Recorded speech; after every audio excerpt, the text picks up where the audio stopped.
ఇప్పుడు నేను ఒక వండర్ఫుల్ మెడిసిన్ గురించి చెప్పాలనుకుంటున్నాను. ఈ మెడిసిన్ ఎప్పటి నుంచో ఉంది. ఈ క్యాప్సూల్ వాడడం తెలియక చాలా మంది ప్రిస్క్రైబ్ చేయట్లేదు. బట్ ఈ క్యాప్సూల్ వాడితే ఎన్నో సంవత్సరాల నుంచి మీరు సఫర్ అవుతున్న చాలా జబ్బులు తగ్గిపోతూ ఉంటాయి. ఎంతో మందికి తెలిసినా ఈ క్యాప్సూల్ ఎవరికి ప్రిస్క్రైబ్ చేయట్లేదు. ఆ డోస్ అడ్జస్ట్మెంట్ ఎలా తెలియక ఎవరు ఈ క్యాప్సూల్ గురించి చెప్పట్లేదు.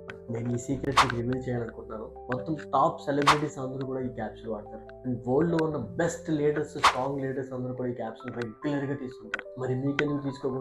కాబట్టి మీరు కూడా క్యాప్సూల్ వాడండి. అండ్ ఈ క్యాప్సూల్ ఏంటంటే చాలా powerful capsule. Capsule G for gratitude. ఈ క్యాప్సూల్ తీసుకున్నప్పుడు ప్రతిసారి అంటే నీకు ఏ సిచ్యువేషన్ లో ఉన్నావో దాన్ని బట్టి నువ్వు హ్యాపీగా ఫీల్ అవడం, నీకు ఎవరైనా హెల్ప్ చేస్తే నువ్వు పొందిన హెల్ప్ కి థ్యాంక్స్ చెప్తూ నువ్వు గ్రాటిట్యూడ్ చూపించడం. ఇలా గనుక నువ్వు ప్రాక్టీస్ చేస్తే, నువ్వు ఇలా గ్రాటిట్యూడ్ చూపించిన ప్రతిసారి కూడా నీ మైండ్ లో డోపమిన్, సెరోటోనిన్ అనే హార్మోన్స్ రిలీజ్ అవుతాయి. ఆ హార్మోన్స్ ఏంటో తెలుసా? Happy hormones. Dopamine, serotonin hormones release అయిన ప్రతిసారి నువ్వు హ్యాపీగా ఉంటావు. నీ కార్టిసోల్ లెవెల్స్ తగ్గిపోతాయి, స్ట్రెస్ హార్మోన్ లెవెల్స్ తగ్గిపోతాయి. దానివల్ల చాలా జబ్బులు రావు. ఈ హార్ట్ అటాక్స్, బ్రెయిన్ స్ట్రోక్స్ ఇలాంటివన్నీ రాకుండా ఉంటాయి. And more over important thing ఏంటో తెలుసా? ఈ క్యాప్సూల్ వన్స్ ట్వైస్ కాదు, రోజుకి ఒకసారి 2 సార్లు కాదు, నీకు టైం దొరికినప్పుడల్లా తీసుకోవచ్చు. Believe me, if you practice this gratitude, నీ లైఫ్ కంప్లీట్ గా చేంజ్ అయిపోతుంది. నమ్మట్లేదు కదా? ట్రై చేసి చూడు, నువ్వే చెప్తావు. కామెంట్ చేయి. Follow me for more updates.